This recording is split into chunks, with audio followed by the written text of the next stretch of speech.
അല്ലാഹുവിൻ്റെ നിയമനിർദ്ദേശങ്ങൾ ജീവിതത്തിൻ്റെ എല്ലാ മേഖലകളിലും ഉൾക്കൊണ്ടുകൊണ്ട് ജീവിക്കണമേ എന്ന് എന്നോടും നിങ്ങളോടും ആമുഖമായി ശക്തമായ ഭാഷയിൽ വസിയ്യത്ത് ചെയ്യുകയാണ്, ഉപദേശിക്കുകയാണ്. മുൻകഴിഞ്ഞു പോയ ക്ലാസ്സുകളിൽ സൂചിപ്പിച്ചതുപോലെ ലോകത്ത് പ്രവാചകത്വ ശൃംഖലയുടെ നിയോഗമുണ്ടായത് മുൻകഴിഞ്ഞുപോയ സമൂഹങ്ങളിൽ ബഹുദൈവ വിശ്വാസവും ശിർക്കും ആ സമുദായത്തിൽ സംഭവിച്ചു പോയത് കൊണ്ടാണ്. മുൻകഴിഞ്ഞുപോയ സമൂഹങ്ങളുടെ എത്രയോ ചരിത്രങ്ങൾ വിശുദ്ധ ഖുർആൻ നമ്മെ പഠിപ്പിക്കുന്നുണ്ട്. ഒരുപാട് പ്രവാചകന്മാർ ഒരുപാട് സമുദായങ്ങളിലേക്ക് കടന്നു വന്നു. ആ സമുദായങ്ങളിലൊക്കെ തന്നെയും അവർ പ്രഥമവും പ്രധാനവുമായി ആ സമൂഹത്തോട് ബോധവൽക്കരിച്ചതും പ്രബോധനം ചെയ്തതുമായ വിഷയങ്ങളെ സംബന്ധിച്ചും ഖുർആൻ പ്രതിപാദിക്കുന്നുണ്ട്. മുൻകഴിഞ്ഞുപോയ സമൂഹങ്ങളെ എല്ലാം നശിപ്പിക്കപ്പെടാനുണ്ടായ സാഹചര്യങ്ങളും ആ സമൂഹങ്ങളിലേക്ക് അള്ളാഹുവിൻ്റെ ശിക്ഷ കടന്നു വരാനുണ്ടായ കാരണങ്ങളുമെല്ലാം ഖുർആൻ വളരെ കൃത്യമായി നമ്മെ പഠിപ്പിക്കുന്നുണ്ട്. വ്യഭിചാരത്തിൻ്റെയോ അതല്ലെങ്കിൽ അധാർമികമായ ഏതെങ്കിലും പ്രവണതകളുമായി ജീവിച്ചത് കൊണ്ടല്ല ആ സമൂഹങ്ങൾ അള്ളാഹുവിൻ്റെ ശിക്ഷ ഏറ്റുവാങ്ങേണ്ടി വന്നത്. ബഹുദൈവ വിശ്വാസത്തിൻ്റെ ആ വിശ്വാസ മേഖലകളിലേക്ക് ആ സമൂഹം വഴുതിമാറി പോയത് കൊണ്ടാണ് ആ സമൂഹങ്ങളിലേക്ക് അള്ളാഹുവിൻ്റെ ശിക്ഷ കടന്നു വരാനുണ്ടായ സാഹചര്യം. നൂഹ് നബി അലൈഹിസ്സലാമയുടെ കാലഘട്ടം മുതൽ ആ ചരിത്രത്തെ നാം വായിച്ചെടുക്കുകയാണ്. മുൻകഴിഞ്ഞു പോയ ക്ലാസ്സിൽ ആ ചരിത്രത്തിന്റെ കഥനങ്ങൾ ഞാൻ സൂചിപ്പിച്ചിരുന്നു. ഏതായിരുന്നാലും ഖുർആനിന്റെ ഒരു ആയത്ത് ഈ സന്ദർഭത്തിൽ വായിക്കേണ്ടത് അനിവാര്യമാണ്. റബ്ബ് സുബ്ഹാനഹു തആല വിശ്വാസി സമൂഹത്തോട് സംസാരിക്കുന്നു. ഖദ് ഖലത് മിൻ ഖബ്ലികും സുനനുൻ ഫസീറു ഫിൽ അർദ്. മഹാനായ റസൂലുള്ളാഹി സ്വല്ലല്ലാഹു അലൈഹി വസല്ലമയോട് ഖുർആൻ സംസാരിക്കുകയാണ്. അള്ളാഹുവിന്റെ പ്രവാചകരെ, പൂർവികരായ സമുദായങ്ങൾ കടന്നുപോയിട്ടുണ്ട്. മുൻകാലഘട്ടത്തിൽ ഒരുപാട് സമൂഹങ്ങൾ ഇവിടെ കടന്നുപോയിട്ടുണ്ട്. ആ സമൂഹത്തിലേക്കുള്ള ഫസീറു ഫിൽ അർദ്, ആ സമൂഹങ്ങളിലേക്ക് താങ്കൾ ഭൂമിയിലൂടെ സഞ്ചരിക്കൂ. ഫൻളുറു കൈഫ കാന ആഖിബത്തുൽ മുകദ്ദിബീൻ, സത്യനിഷേധികളായ കള്ളവാദികളായ ആളുകളുടെ മേൽ അള്ളാഹുവിന്റെ ശിക്ഷ, അള്ളാഹുവിന്റെ ആ സത്യനിഷേധികളായ ആളുകളിലേക്ക് അള്ളാഹുവിന്റെ ശിക്ഷ എപ്രകാരം ഇറങ്ങി എന്ന് അള്ളാഹുവിന്റെ പ്രവാചകരെ താങ്കൾ ഭൂമിയിലൂടെ സഞ്ചരിച്ചു നോക്കിക്കാണു എന്ന് ഖുർആൻ സംസാരിക്കുകയാണ്.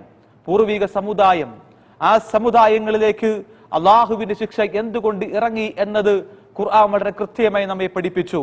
റബ്ബ് സുബ്ഹാനഹു തആല സൂറത്ത് ഖമറിലൂടെ വീണ്ടും സൂചിപ്പിക്കുകയാണ്, ഫകൈഫ കാന അദാബി വനുദിർ, എന്റെ ശിക്ഷ എങ്ങനെ ഉണ്ടായിരുന്നു എന്നും എന്റെ താക്കീതുകൾ എങ്ങനെ ആയിരുന്നുവെന്നും പൂർവിക സമുദായത്തിലേക്ക് സഞ്ചരിച്ചാൽ അള്ളാഹുവിന്റെ പ്രവാചകർ താങ്കൾക്ക് മനസ്സിലാക്കാം. അതുകൊണ്ടാണ് വിശ്വാസികളെ വസീറു, നിങ്ങൾ സഞ്ചരിക്കൂ. നമുക്കറിയാം, ചരിത്രത്തിന്റെ ഇന്നലകളിലൂടെ കടന്നു പോകുമ്പോൾ ആ ചരിത്ര യാഥാർത്ഥ്യങ്ങളെ നമുക്കിവിടെ കണ്ടെത്തുവാൻ കഴിയും. ഒരുപാട് സമുദായങ്ങൾ, ഒരുപാട് മനുഷ്യവംശങ്ങൾ, ഒരുപാട് ഗോത്രങ്ങൾ മുൻകഴിഞ്ഞുപോയ സമൂഹത്തിൽ അവരെല്ലാം മണ്ണാൽ മൂടപ്പെട്ടുപോയി. എന്താ കാരണം? ആ സമുദായം അള്ളാഹുവിന്റെ കൽപ്പനകളെ ധിക്കരിച്ചു. അള്ളാഹുവിനെ ആരാധിക്കേണ്ടുന്നത്, അള്ളാഹുവിനെ മാത്രം ഉയർത്തേണ്ടുന്ന കരങ്ങൾ മറ്റുള്ളവരിലേക്ക് അവർ ഉയർത്തിയപ്പോൾ, അള്ളാഹുവിലേക്ക് കൊടുക്കേണ്ടുന്ന ആരാധന മറ്റുള്ളവരിലേക്ക് അവർ സമർപ്പിച്ചപ്പോൾ അള്ളാഹുവിന്റെ ശിക്ഷ ആ സമുദായങ്ങൾ ഏറ്റുവാങ്ങേണ്ടി വന്നു. അതുകൊണ്ടാണ് ഇവിടെ ആദ്യ സമുദായത്തിലേക്ക് നമുക്കൊരു യാത്ര പോകാം. ആ സമുദായത്തെ സംബന്ധിച്ച് ഖുർആൻ പ്രതിപാദിക്കുന്നുണ്ടല്ലോ. ആ സമുദായത്തിലേക്കാണല്ലോ മഹാനായ ഹൂദ് നബി അലൈഹിസ്സലാം കടന്നു വന്നത്. വഇലാ ആദിൻ അഖാഹും ഹൂദൻ ഖാല യാ ഖൗമി ഇഅ്ബുദുല്ലാഹ്. അല്ലാഹുവിന്റെ പ്രവാചകൻ ഹൂദ് നബി അലൈഹിസ്സലാം ആദ്യ സമുദായത്തിലേക്ക് നിയോഗിക്കപ്പെട്ട പ്രവാചകനാണ്. ആ പ്രവാചകൻ ആ സമുദായത്തിൽ കടന്നു വന്നുകൊണ്ട് ഏകനായ റബ്ബിനെ ആരാധിക്കണമെന്ന് പഠിപ്പിച്ചു കൊടുത്തു, പറഞ്ഞു കൊടുത്തു. സമുദായം ധിക്കരിച്ചു. ആ സമൂഹത്തിന് അള്ളാഹുവിന്റെ ശിക്ഷ ഏറ്റുവാങ്ങേണ്ടി വന്നു. മഹാനായ റസൂൽ കരീം സല്ലല്ലാഹു അലൈഹി വസല്ലം നമ്മെ അത് ഇപ്രകാരം പഠിപ്പിക്കുന്നുമുണ്ടല്ലോ. നോക്കൂ നിങ്ങൾ, ഹുനൈൻ യുദ്ധം നമുക്ക് ഖന്തക് യുദ്ധം നമുക്കെല്ലാവർക്കും അറിയാം. മദീനയിൽ കിടങ്ങു കുഴിച്ചുകൊണ്ട് മുസ്ലിമീങ്ങൾ ശത്രുക്കളെ നേരിട്ടൊരു യുദ്ധമാണ്. ആ യുദ്ധരംഗത്ത് മുസ്ലിമീങ്ങളെ അള്ളാഹു സംരക്ഷിക്കുന്നു. ആ യുദ്ധരണാങ്കണത്തിൽ മുസ്ലിമീങ്ങൾക്ക് അള്ളാഹു വിജയം കൊടുക്കുന്നു. അള്ളാഹുവിന്റെ സഹായം ആ സമുദായം കണ്ട് മനസ്സിലാക്കുകയാണ്. റസൂലുള്ളാഹി സ്വല്ലല്ലാഹു അലൈഹി വസല്ലം പറഞ്ഞു, നുസിർതു ബിസ്സബാ, ടെന്റുകളിൽ തമ്പടിച്ചിരുന്ന മക്കയിലെ ബഹുദൈവ വിശ്വാസികളായ ആളുകൾ മുസ്ലിമീങ്ങൾ ആക്രമിക്കുവാൻ വേണ്ടി കടന്നു വന്ന അവർ ഖന്തക്കിന്റെ ആ ഭൂമിയിൽ വെച്ചുകൊണ്ട് ടെന്റ് കെട്ടി അവർ അവിടെ ഒരുമിച്ച് കൂടിയപ്പോൾ അള്ളാഹുവിന്റെ ശിക്ഷയെന്നോണം ഒരു തണുത്ത കാറ്റ് ആ സമുദായത്തിലേക്ക് അള്ളാഹു നൽകുകയാണ്. റസൂലുള്ളാഹി സ്വല്ലല്ലാഹു അലൈഹി വസല്ലമ ആ കാറ്റിനെ സംബന്ധിച്ച് ഇവിടെ പ്രതിപാദിക്കുകയാണ്, ഉസിർതു ബിസ്സബാ, നമ്മൾ സഭ കൊണ്ട് സഹായിക്കപ്പെട്ടു. എന്താണ് സഭ എന്ന് പറഞ്ഞാൽ? കിഴക്കൻ കാറ്റാണ്. കിഴക്ക് നിന്നുള്ള കാറ്റ് കൊണ്ട് മുസ്ലിമീങ്ങൾ സഹായിക്കപ്പെട്ടു. റസൂലുള്ളാഹി സ്വല്ലല്ലാഹു അലൈഹി വസല്ലം ശേഷം പറഞ്ഞു വെച്ച വാചകം വഉഹ്ലികത് ആദുൻ ബിദ്ദബ്ബൂർ, ഇമാം ബുഖാരി ഉദ്ധരിക്കുന്ന ഹദീസാണ്. പ്രവാചകം സല്ലല്ലാഹു അലൈഹി വസല്ലം പറഞ്ഞു, പടിഞ്ഞാറൻ ചക്രവാളത്തിൽ നിന്ന് കടന്നു വന്ന ആ കാറ്റ് മുഖേനയാണ് ആദ് സമുദായം തരിപ്പണമായി പോയത്. പടിഞ്ഞാറൻ ചക്രവാളത്തിൽ നിന്ന് ആദ് സമുദായത്തിന് എപ്രകാരമുള്ള കാറ്റാണ് ഏറ്റുവാങ്ങേണ്ടി വന്നത്? സൂറത്തു അൽ ഹാഖയിലേക്ക് നമുക്ക് കടന്നു പോകാം. ഹാഖയിലെ 6ാമത്തെ വാചകം നമ്മെ പഠിപ്പിക്കുന്നു, വഅമ്മ ആദുൻ ഫഉഹ്ലികു ബിരീഹിൻ സർസരിൻ ആതിയ. റബ്ബ് സുബ്ഹാനഹു വതആല സൂചിപ്പിക്കുകയാണ്. എന്തുകൊണ്ടാണ് പൂർവിക സമുദായത്തിന്റെ ഈ ചരിത്രം ഇവിടെ ഖുർആൻ പ്രതിപാദിക്കുന്നത്? പൂർവിക സമുദായത്തെ സംബന്ധിച്ച് എന്തുകൊണ്ടാണ് ഖുർആൻ ഇവിടെ സൂചിപ്പിക്കുന്നത്? അത്തരമൊരു സമുദായത്തിന്റെ വിശ്വാസ ആചാരങ്ങളിലേക്ക് മുസ്ലിം സമുദായം എത്തപ്പെടാതിരിക്കുവാൻ വേണ്ടിയാണ്. പൂർവിക സമൂഹത്തിൽ നിന്ന് പാഠം ഉൾക്കൊള്ളുവാൻ, പൂർവിക സമുദായത്തിൽ നിന്ന് ഗുണപാഠം ഉൾക്കൊള്ളുവാൻ പൂർവിക സമുദായത്തിന്റെ ചരിത്രം ഖുർആൻ ഇവിടെ പ്രതിപാദിക്കുന്നു. വഅമ്മ ആദുൻ, ആദു സമുദായം എന്നാൽ ഫഉഹ്ലികു ബിരീഹിൻ സർസരിൻ ആതിയ, അത്യുഗ്രമായ ആഞ്ഞുവീശുന്ന കാറ്റ് മുഖേനയാണ് ആദ് സമുദായത്തെ റബ്ബ് സുബ്ഹാനഹു വതആല ഭൂമുഖത്ത് നിന്ന് പിടിതെടുത്ത് മാറ്റിയത്. അതാണ് റസൂലുള്ളാഹി സ്വല്ലല്ലാഹു അലൈഹി വസല്ലം പറഞ്ഞു, ഫഉഹ്ലികതു ബിദ്ദബ്ബൂർ, ആ ദബ്ബൂർ ആകുന്ന കാറ്റ് കൊണ്ട്, പടിഞ്ഞാറൻ ചക്രവാളത്തിൽ നിന്നുണ്ടാകുന്ന കാറ്റ് മുഖേന ആ സമുദായത്തെ അത്യുഗ്രമായ കാറ്റുകൊണ്ട്, ശദീദായ കാറ്റുകൊണ്ട് ആ സമുദായത്തെ റബ്ബ് സുബ്ഹാനഹു വതആല തകർത്തെറിഞ്ഞു. സഖറ അലൈഹിം സബ്അ ലയാലിൻ വസമാനിയത അയ്യാം, ഒരു ദിവസം കൊണ്ടുള്ള കാറ്റല്ല, 7 രാത്രിയും 8 പകലോളം വരുന്ന നീണ്ടു നിൽക്കുന്ന കാറ്റ് മുഖേന ആ സമുദായത്തെ ഭൂമുഖത്ത് നിന്ന് അള്ളാഹു പിടിതെടുത്തു. അത് മാത്രമല്ല, ഫതറൽ ഖൗമ ഫീഹാ സിർഅ കഅന്നഹും അഅജാസു നഖ്ലിൻ ഖാവിയ, അള്ളാഹുവിന്റെ ശിക്ഷയുടെ കാഠിന്യം എത്രത്തോളമാണ് എന്ന് ഈ സമുദായത്തെ ത്വര്യപ്പെടുത്തേണ്ടതില്ലല്ലോ. നമുക്കറിയാം, നമ്മുടെ ഗതകാല സമൂഹത്തിന്റെ, വർത്തമാനകാല സമൂഹത്തിന്റെ ചരിത്രങ്ങൾ പരിശോധിക്കുമ്പോഴും നമുക്കത് വായിക്കുവാൻ കഴിയുമല്ലോ.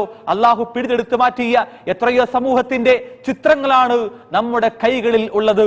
അള്ളാഹു സൂചിപ്പിക്കുകയാണ്, അത്തരം സമൂഹത്തിന്റെ ചരിത്രത്തെ മുന്നിൽ വെച്ചുകൊണ്ട് അള്ളാഹു സൂചിപ്പിക്കുകയാണ്, ഫതറൽ ഖൗമ, താങ്കൾക്ക് കാണാൻ കഴിയും ആ സമുദായത്തെ കഅന്നഹും അഅജാസു നഖ്ലിൻ ഖാവിയ, കടപുഴകി വീണ ഈത്തപ്പന തടികൾ പോലെ മനുഷ്യന്റെ ദേഹം, മനുഷ്യന്റെ ശരീരം അതാ അവിടെ താഴേക്ക് വീണ, കാറ്റ് മുഖേന താഴേക്ക് വീണ ഈത്തപ്പന മരത്തടികൾ പോലെ അടുക്കടുക്കായി മനുഷ്യന്റെ ശരീരങ്ങൾ അതാ ആദ് സമുദായത്തിൽ ജീവിച്ചിരുന്ന ആ സമൂഹത്തിന്റെ അവിടെയുള്ള മനുഷ്യരുടെ ദേഹങ്ങളൊക്കെയും ഈത്തപ്പന തടികൾ പോലെ വീണ് കിടക്കുന്നതായി പ്രവാചകരെ ആ സന്ദർഭത്തിൽ താങ്കൾ അവിടെ ഉണ്ടായിരുന്നുവെങ്കിൽ താങ്കൾക്കത് കാണാൻ കഴിയുമായിരുന്നു. ഫഹൽ തറാ ലഹും മിൻ ബാക്കിയ, ആരെങ്കിലും അവശേഷിക്കുന്നവരായിട്ടുണ്ടായിരുന്നോ?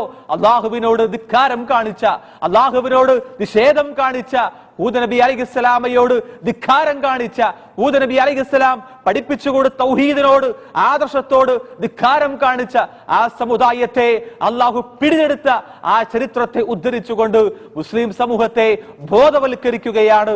അത്തരമൊരു സമൂഹത്തിലേക്കല്ല നിങ്ങൾ പോകേണ്ടത്. ശിർക്ക് അത് കഠിന കഠോരമാണ്, അള്ളാഹു പൊറുക്കുകയില്ല. ഈ ഭൂമുഖത്ത് വെച്ച് അത്തരം ശിർക്ക് ചെയ്ത സമുദായത്തെ പിടിച്ചെടുത്ത ചരിത്രമാണ് ഖുർആൻ ഇവിടെ ഉദ്ധരിക്കുന്നത്. ആ കൂട്ടത്തിൽ ഒന്നുകൂടി ഇവിടെ രേഖപ്പെടുത്തട്ടെ, ഹുനൈൻ യുദ്ധം കഴിഞ്ഞു. മഹാനായ പ്രവാചകം സല്ലല്ലാഹു അലൈഹി വസല്ലമ ഗനീമത്ത് സ്വത്ത് മുസ്ലിമീങ്ങൾക്ക് വീതം ചെയ്തു കൊടുക്കുകയാണ്. ഈ ഘട്ടത്തിൽ ഒരു മനുഷ്യൻ പ്രവാചകന്റെ മുന്നിൽ അതാ കടന്നു വരുന്നു. ഫഅഖ്ബല റജുലുൻ ഗായിറുൽ ഐനൈൻ, കുടിഞ്ഞ കണ്ണുകളുള്ള മനുഷ്യൻ, മുശ്രിഫുൽ വജ്നത്തൈൻ, കവിളുന്തിയ മുശ്രിഫുൽ വജ്നത്തൈൻ, നാത്തിയുൽ ജബീൻ, നെറ്റിതള്ളിയ കവിളുന്തിയ ഒരു മനുഷ്യനത പ്രവാചകന്റെ മുന്നിൽ കടന്നു വരുന്നു. അതുമാത്രമല്ല, അദ്ദേഹത്തിന് തിങ്ങിയ താടി രോമങ്ങളുണ്ട്. മഹലൂക്കുൻ, തലമുണ്ടനം ചെയ്ത വ്യക്തിയുമാണ്. ആ വ്യക്തി പ്രവാചകന്റെ മുന്നിൽ വന്നുകൊണ്ട് പറയുന്നു, മുഹമ്മദേ, നീ അള്ളാഹുവിനെ സൂക്ഷിക്കണം. വേറെ റിപ്പോർട്ടുകളിൽ കാണാം, ഏതില്ല മുഹമ്മദേ, താങ്കൾ നീതി പാലിക്കണം. ഗനീമത്ത് സ്വത്ത് വീതം ചെയ്തപ്പോൾ അള്ളാഹുവിന്റെ പ്രവാചകൻ പക്ഷപാതിത്വം കാണിച്ചു എന്ന് പ്രവാചകന്റെ മുഖത്ത് നോക്കി ഈ പറയപ്പെട്ട വ്യക്തി പറഞ്ഞപ്പോൾ റസൂലുള്ളാഹി സ്വല്ലല്ലാഹു അലൈഹി വസല്ലം പറഞ്ഞു, മൻ ഉതിഇല്ല ഇദാ അസൈതു, എടോ ഞാൻ ധിക്കാരം കാണിച്ചാൽ അള്ളാഹുവിനെ അനുസരിക്കുന്ന വ്യക്തി ഭൂമിയിൽ പിന്നെ ആരായിരിക്കും ഉണ്ടാവുക?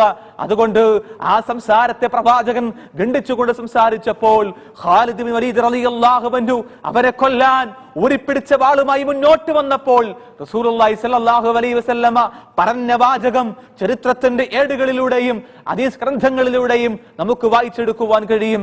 ഇന്ന മിൻ ലിഅലിഹി ആദാ ഔ ഫി അക്ബി ആദാ ഖൗമൻ യഖറഊനൽ ഖുർആൻ. റസൂലുള്ളാഹി സ്വല്ലല്ലാഹു അലൈഹി വസല്ലമ ഭാവിയിൽ വരാനിരിക്കുന്ന ഒരു സമുദായത്തെ പറ്റി പരിചയപ്പെടുത്തുകയാണ്. ഒരു സമുദായം ഇതാ ഇവന്റെ വർഗത്തിൽപ്പെട്ട എന്റെ മുന്നിൽ വന്നുകൊണ്ട് ഇപ്രകാരം സംസാരിച്ച ഈ വ്യക്തിയുടെ വർഗത്തിൽപ്പെട്ട വിഭാഗമുണ്ടല്ലോ, കടന്നു വരും. യഖറഊനൽ ഖുർആൻ, അവർ ഖുർആൻ പാരായണം ചെയ്യും. ലാ യുജാവിസു ഹനാജിറഹും, തൊണ്ടക്കുടിയിൽ നിന്ന് താഴേക്ക് ഇറങ്ങുകയില്ല. ആ ഖുർആനിന്റെ വചനങ്ങൾ അന്തരീക്ഷത്തിൽ മാത്രം കാണാം. അവരുടെ ജീവിതത്തിന്റെ മേഖലകളിൽ ആ ഖുർആനിന്റെ വചനങ്ങളുമായി ബന്ധമുണ്ടാകില്ല. യംറുകൂന മിനദ്ദീൻ മുറൂഖസ്സഹമി മിനർ റമിയ, അവർ ഇസ്ലാമിലേക്ക് കടന്നു വരും. ഒരു മനുഷ്യൻ, ഒരു വേട്ടക്കാരൻ തന്റെ അമ്പെടുത്ത് അമ്പെയ്യുകയാണ് ഒരു മൃഗത്തിന്റെ നേരെ. ആ മൃഗത്തിന്റെ ദേഹത്ത് അമ്പ് കൊള്ളുകയും ആ മൃഗത്തിന്റെ ദേഹത്ത് കൊണ്ട് അമ്പ് ആ ദേഹത്തിൽ നിന്ന് അപ്പുറത്തേക്ക് ഊരിപ്പോകുന്നത് പോലെ ഇസ്ലാമിലേക്ക് അവർ ഇങ്ങനെ ചേക്കേറും. എന്നിട്ടോ വളരെ പെട്ടെന്ന് ഇസ്ലാമിൽ നിന്ന് പുറത്തേക്ക് പോകും. അവർ മുസ്ലിമീങ്ങളുടെ വേഷം ധരിക്കുന്ന, മുസ്ലിമീങ്ങളുടെ ലേബലിൽ അറിയപ്പെടുന്ന, ഇവന്റെ സാദൃശ്യമുള്ള ആ താടി വെച്ച, ആ തിങ്ങി നിറഞ്ഞ താടിയുള്ളവനെ പോലെ അതാ അവർ മുസ്ലിമീങ്ങളുടെ കൂട്ടത്തിൽ കടന്നു വരും. എന്നിട്ടോ യഖ്തുലൂന അഹ്ലൽ ഇസ്ലാം, മുസ്ലിം സമുദായത്തെ കൊന്നൊടുക്കും. അള്ളാഹുവിനെ ആരാധിക്കുന്ന വിശ്വാസി സമൂഹത്തെ അവർ കൊന്നൊടുക്കും. വയദഊന അഹ്ലൽ ഔസാൻ, അവരുടെ പണി എന്താ? വിഗ്രഹങ്ങളെ ആരാധിക്കുന്ന, വിഗ്രഹങ്ങൾക്ക് മുന്നിൽ പോയി ആരാധനകൾ അർപ്പിക്കുന്ന, അള്ളാഹുവിനോട് ധിക്കാരം കാണിക്കുന്ന ആ സമുദായത്തെ ഒഴിവാക്കുകയും മുസ്ലിമീങ്ങളെ കൊന്നെടുക്കുകയും ചെയ്യും. ആ സമുദായത്തെ, വിഗ്രഹാരാധകരെ വെറുതെ വിടുന്ന ആ സമുദായത്തെ സംബന്ധിച്ച് വിഗ്രഹങ്ങളെ ആരാധിക്കാത്ത മുസ്ലിമീങ്ങളെ, അള്ളാഹുവിനെ ആരാധിക്കുന്ന മുസ്ലിമീങ്ങളെ കൊന്നെടുക്കുന്ന ആ സമുദായത്തെ സൂചിപ്പിച്ചുകൊണ്ട് അള്ളാഹുവിന്റെ പ്രവാചകൻ അവസാനമായി പറഞ്ഞു വെച്ച വാചകം എന്താണെന്നറിയുമോ? ലഇൻ അന അദ്റക്തുഹും ലഅഖ്തുലന്നഹും ഖത്റആദ്, അവരെ എങ്ങാനും ഞാൻ ജീവിച്ചിരിക്കെ എന്റെ ഈ സമുദായത്തിൽ അവരെ എങ്ങാനും കിട്ടുകയാണെങ്കിൽ 7 രാത്രിയും 8 പകല് കൊണ്ടും അല്ലാഹു റബ്ബ് സുബ്ഹാനഹു വ തആല ഭൂമുഖത്തിൽ നിന്ന് മുഴുവനായും തുടച്ചു നീക്കിയതുപോലെ, ആദ് സമുദായത്തെ നീക്കിയതുപോലെ ഈ സമുദായത്തെ നീക്കുമെന്ന് ആദ് സമുദായത്തിന്റെ ചരിത്രത്തെ പറഞ്ഞുകൊണ്ട് പ്രവാചകം സല്ലല്ലാഹു അലൈഹി വസല്ലമ സൂചിപ്പിക്കുമ്പോൾ, സഹോദരങ്ങളെ, വിഗ്രഹാരാധന എന്ന് പറഞ്ഞാൽ, ബഹുദൈവ ആരാധന എന്ന് പറഞ്ഞാൽ, ശിർക്ക് എന്ന് പറഞ്ഞാൽ റബ്ബ് സുബ്ഹാനഹു വ തആല പൊറുക്കില്ല, മഹാപാതകമാണ്. അതുകൊണ്ടാണ് സീറൂ ഫിൽ അർള്, നിങ്ങൾക്ക് ഭൂമിയിലൂടെ സഞ്ചരിച്ച് പൂർവിക സമുദായം ജീവിച്ചിരുന്ന ആ സമൂഹത്തിന്റെ ചരിത്രമുറങ്ങുന്ന മണ്ണുകളിലേക്ക് നിങ്ങൾ പോകൂ. ആ സമുദായത്തെ പറ്റി നിങ്ങൾക്ക് കാണാം, നിങ്ങൾക്കറിയാം. എന്റെ താക്കീതുകൾ, എന്റെ ശിക്ഷകൾ എങ്ങനെ ആയിരുന്നുവെന്ന് പാഠം പഠിക്കും മുസ്ലിമീങ്ങളെ എന്ന് ഖുർആൻ സൂചിപ്പിക്കുമ്പോൾ ആ ഖുർആനിന്റെ വാചകത്തിലേക്ക് മടങ്ങാൻ നാം തയ്യാറാവുക. അല്ലാഹു ശിർക്കിൽ നിന്ന് നമ്മെ ഏവരെയും കാത്തുരക്ഷിക്കുമാറാകട്ടെ. വആഖിറു ദഅവാന അൽഹംദുലില്ലാഹി റബ്ബിൽ ആലമീൻ. അസ്സലാമു അലൈക്കും വറഹ്മത്തുള്ളാഹി വബറകാതുഹു.